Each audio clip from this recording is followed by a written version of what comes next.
प्राचीन मगध साम्राज्य में एक छोटे से गांव में हरित नामक एक युवक रहता था। वो अत्यधिक मेहनती और ईमानदार था, लेकिन उसके पास धन की कमी थी। एक दिन गांव में एक व्यापारी आया जिसने हरित को व्यापार में शामिल होने का प्रस्ताव दिया। व्यापारी ने उसे ये वादा किया कि वो उसे बहुत जल्द बड़ा व्यापारी बना देगा यदि वो उसके साथ मिलकर काम करे। हरित ने सोचा, ये अच्छा मौका है। अगर मैं इस व्यापारी के साथ काम करता हूं तो मेरी तकदीर बदल सकती है। उसने व्यापारी के साथ मिलकर व्यापार शुरू कर दिया, लेकिन व्यापारी की शर्तों में एक समस्या थी। व्यापारी ने उसे बताया कि उसे व्यापार में बढ़ी हुई कीमतों पर माल बेचना होगा ताकि ज्यादा मुनाफा हो सके। हरित का मन डगमगाया क्योंकि वो जानता था कि इस तरह से गरीबों का शोषण होगा। इस स्थिति में हरित को चाणक्य की याद आई, जिनके बारे में वो पहले सुन चुका था। उसने चाणक्य से मार्गदर्शन लेने का निर्णय लिया और एक दिन राजधानी पाटलिपुत्र की ओर निकल पड़ा। पाटलिपुत्र में पहुंचकर उसने चाणक्य से कहा, आचार्य, मेरे पास एक मौका है, लेकिन ये मुझे नैतिकता और लाभ के बीच की दीवार पर खड़ा कर रहा है। मुझे क्या करना चाहिए? चाणक्य ने ध्यान से उसकी बात सुनी और कहा, युवक, अगर तुम दूसरों का शोषण कर अपना लाभ कमाते हो तो तुम खुद को भी धोखा दे रहे हो।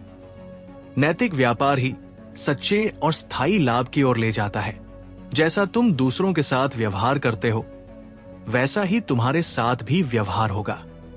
हरित ने चाणक्य की बातों को गहरे से समझा और व्यापारी से ये कहकर रिश्ता तोड़ लिया कि वो कभी भी ऐसे व्यापार में नहीं लगेगा जिसमें दूसरों का शोषण हो।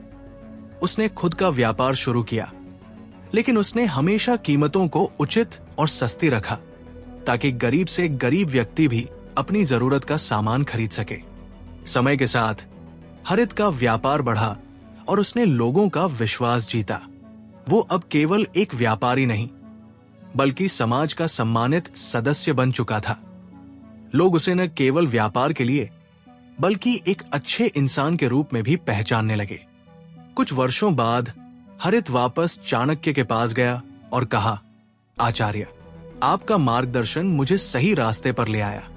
आज मुझे ये समझ में आ गया कि नैतिकता और ईमानदारी से कमाया हुआ धन ही सच्ची संपत्ति होती है।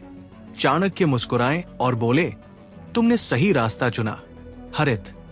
याद रखो, जो धन न्याय और ईमानदारी से कमाया जाता है वही कभी समाप्त नहीं होता। यही वो धन है जो मनुष्य को सच्चे सुख और शांति की ओर ले जाता है। कहानी का शिक्षा, नैतिकता और ईमानदारी से किए गए कार्य ही अंततः सफलता की ओर ले जाते हैं।